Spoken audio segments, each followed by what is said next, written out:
akhir zaman cek Kangjeng Nabi bakal terjadi pemerintah takun umaro anjeun bakal manggihan para pemerintah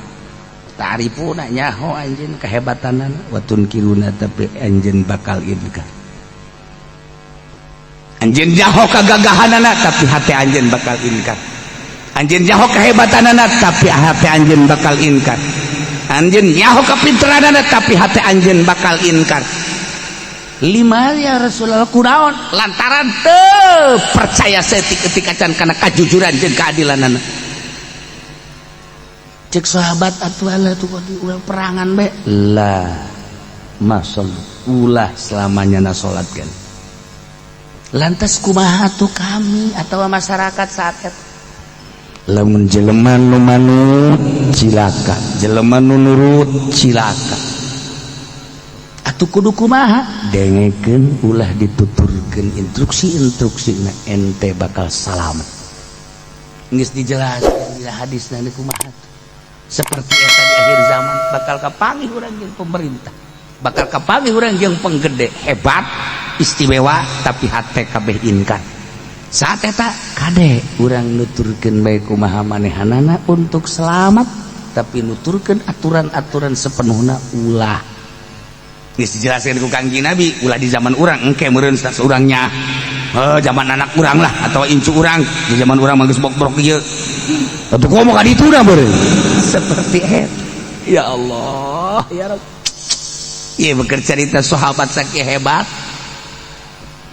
dipimpin ku Abu Bakar Siddiq buatan duniawi pimpin ku Sina Umar luar biasa pimpin ku Sina Utsman kitu kene Sina Ali kitu kene terus ka belah deuna pemimpin Islam nah kadieuna nu muatan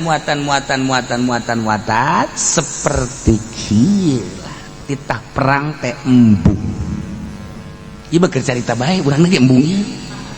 urang ge embung ieu dibere embung perang teh keur carita doang sebab naon atuh nu kurang dibawa ka lapangan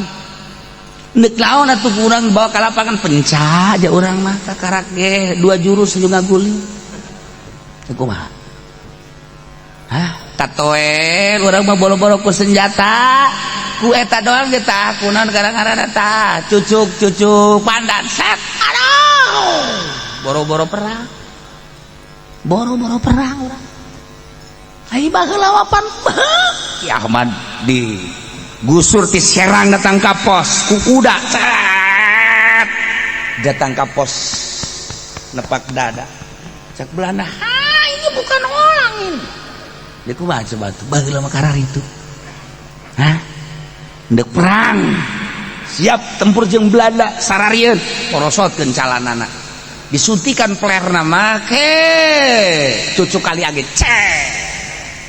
ceset eta asal geus disuntik atau gagah wari mah urang dek demo ka ditu minta cai ka Haji Pendi haju jadi lilis urangnya aja geus teu kudu lah kudu deuk naon dari perjuangkan lilis lah naon ieu nu boga semangat juang teh jeung nu bisa nempelkeun semangat juang teh saha kuari hese aya Habib Rizik kuari di Mekah yang semangat juang dan luhur jasanya kamari lain teh ditembaknya dari tembak tapi teu mempan resep urang teh ngadenge kos kitu tah resep ieu mah kakarak pepeletokan deui pajar senjata pukul pepeletokan sieun teh heula bae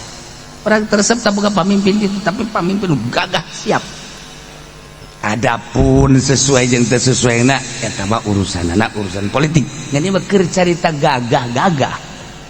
mentak haju dituturkeun ke gagah kasaksian jadakan ditembak make sniper naon teh sniper teh engge cak batur cek dengan sakitu dikitukeun doang ku Habib Rizik ya Allah gagah Habib Rizik Masya Allah apa dia mau boro-boro ku musuh ku pamajikan percis kos kotok ulentuk bae tidak berdaya guys serangan pamajikan bae guys 5 poe geus teu ngomong-ngomong teu wauh jeung tatangga jeung anak kaditu sia mabur kaditu mangko dan aing keur kena racun ya ku pamajikan batur mah ku musuh tah kuari kan urusan politik. Tapi kan wallahu alam balik dia dan balik lah urusan politik pak kos kitu kabeh ge urang mun nyaritakeun ku ari politik tek nu kamari Allah Akbar silih gorengkeun ka panjing para habaib teh mantak ulama ya Allah ya Rabb bahaya ya bahaya dicaci dimaki eta teh kapan duriat Kangjeng Rasul teh kade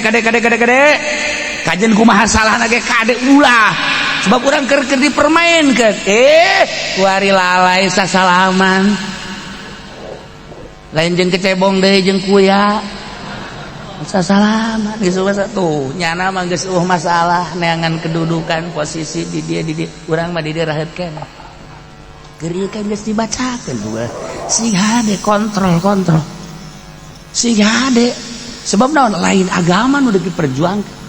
sebab naon nyanana teu malah santren deuk memperjuangkeun agama kumaha mun kitu mah si eta mah santren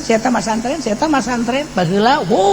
hese baheula teh kadahar ge kerak malulukan euy atuh deuk da nu memperjuangkeun agama mah pan ieu tah nu kos kararieu nu geus teu boga kedudukan anu geus dipecat di pabrik aju pamarentah kitu kene ieu tah bangsa beungeut anu sararusak kabeh kararieu ih nu kos jadi kaluhur teu kahandapkeun teu mantak siap aing mah perang atuh emang deuk nanaon deui tinggal perang doang atuh jadi negara geus dikapake di pabrik dipecat pamajikan marah bae duit teu gableg ya otomatis golok pan ieu kawan saha bae pokona deukeut aing